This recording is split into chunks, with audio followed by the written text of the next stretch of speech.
Good morning. I hope you've had a good weekend. What I want to do this morning is to reflect briefly on the word service, which is a word we often talk about at Pangbourne. Quite often we talk about it in company with two other words which are important to us: teamwork, leadership, and service. I was going to mention it last Monday, but I felt that I had to address the issue of racism in the light of the protests. As I said last week, what happened in America means that we have to look into the mirror as a school. And I repeat my pledge that we will do all we can to actively oppose racism in our community, not just now when it's rightly in the spotlight, but forever. Now, to set the tone for this morning, let me show you a short video from Canon J John. He's a gifted speaker and recently has been posting a word for today on his Instagram and YouTube accounts. I've found them very helpful, a really valuable minute of reflection in each day. And this was his word for Thursday last week. Good morning. My word to you today is serve. If you are waiting, do what waiters do. Serve. God gave you a unique fingerprint that no one else has in order to leave your imprint which no one else can. Life's most persistent question is, what are we doing for others?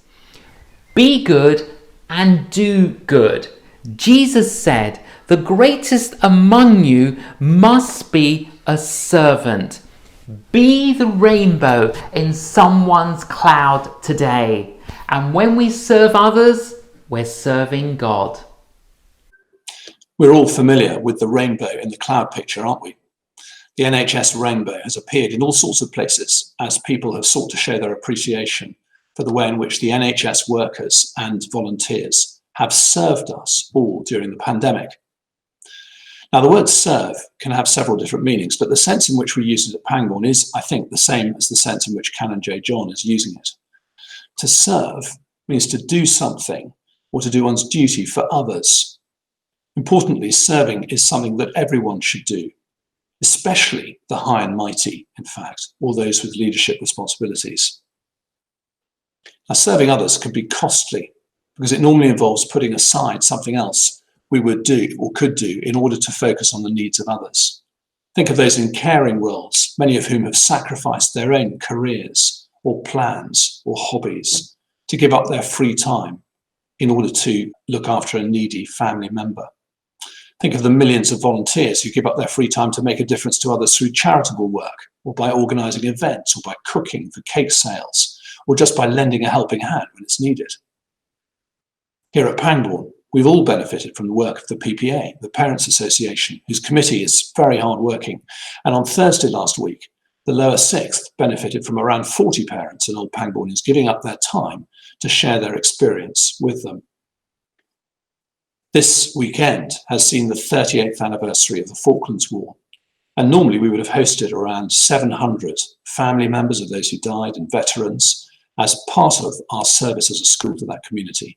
It's been 20 years since the Falkland Islands Memorial Chapel was opened at Pangbourne, and each week since then, the Chapel Flower Guild members have given their time to make sure the chapel looks its best. I'd like to thank all those who've served the college in these and many other ways, for all that they've given to us. It's a pity that this year the annual service of remembrance and thanksgiving could not take place, as it's a brilliant reminder to me each year that when we serve others, we often receive much more in return.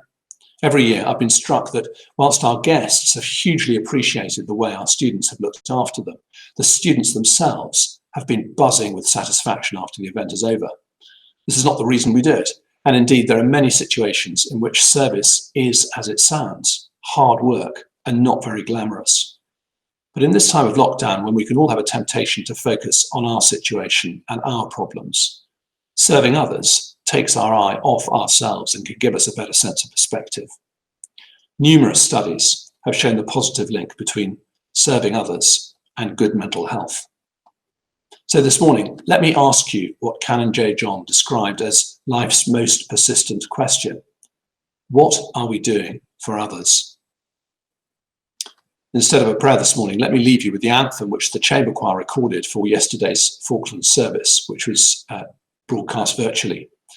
It was their first virtual performance, and my thanks to Mr. Winner Mayo for organising it, and to the choir members for their service in sending in their recordings.